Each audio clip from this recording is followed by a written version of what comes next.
I'm Kyler, and today we're going to be installing this floating skid kit on this 8-foot cage SnowFire. The reason that you want a floating skid is so that when you're plowing up to a curb, when you got the box on, the skids will ride up over the curb, always keeping your edge on the ground. This also allows your skid to last longer due to reduced down pressure. So the tools I'm going to be using are a 3/4 inch socket and a 9/16 socket and an impact. So I'm going to start with loosening these 1/2 inch carriage bolts to get the skid off.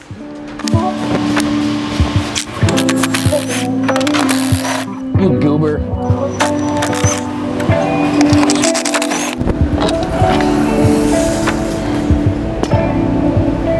Next, I'm going to loosen all these 3/8 carriage bolts.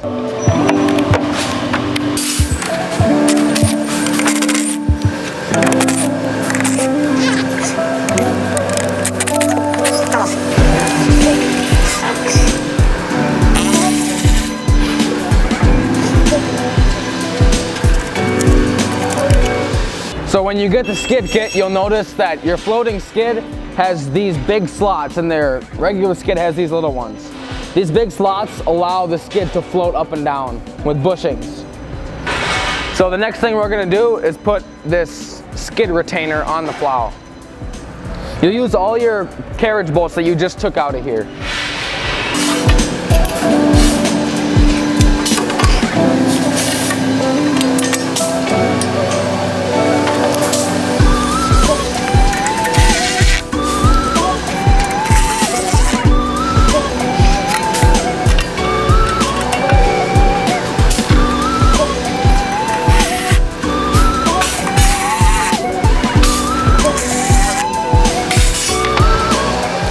The next step will be to put our leaf spring up in the retainer. When you get the kit, it'll come with this long 3/8 carriage bolt that's going to go through this hole to keep the spring up. You'll put the spring in just like this. Bruh! So one thing I forgot to do before is take out this carriage bolt.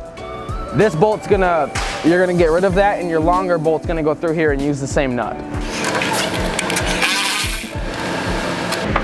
So the short carriage bolt that you took out of this hole right here, we're going to be putting in the back slot right here.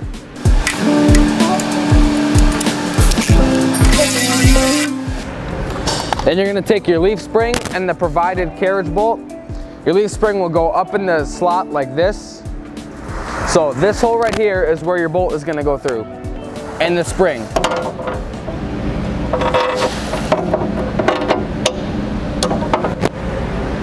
Then you'll take your provided nut, put it on the back side.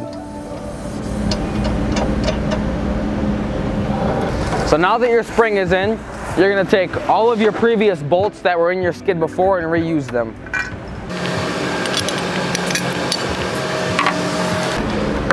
Then you'll take the provided bushings and put them in each of the slotted holes. Putting them at the very top will make it easier for you because the skid will be in its lowest position.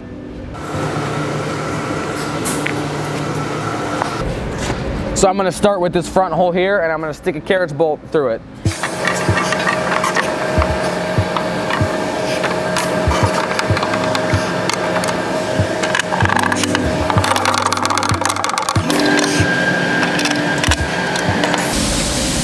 You're going to want to use a punch for this next step. Using your punch will help you line up your bushings easier.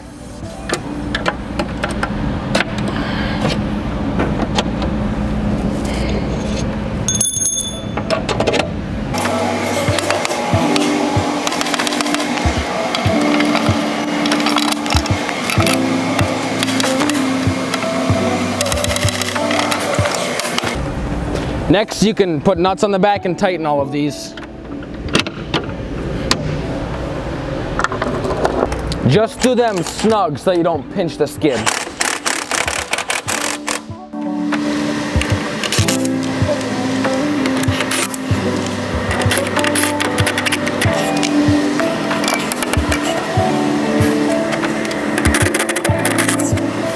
So on this last bolt here, when we put the snow catch angle on, you'll notice that there's 3 holes in this angle. The first hole is going to be for your normal steel cutting edge. The second is for your poly cutting edge, and the third is for the advantage. We have a steel edge on this plow, so we're just going to use the first hole.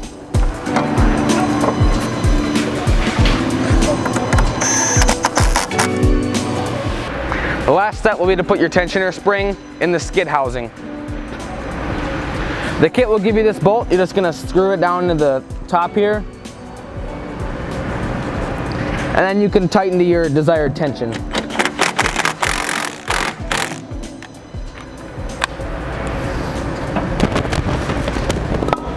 So after you've put your tensioner in, you can go ahead and make sure that all of your bolts are tight.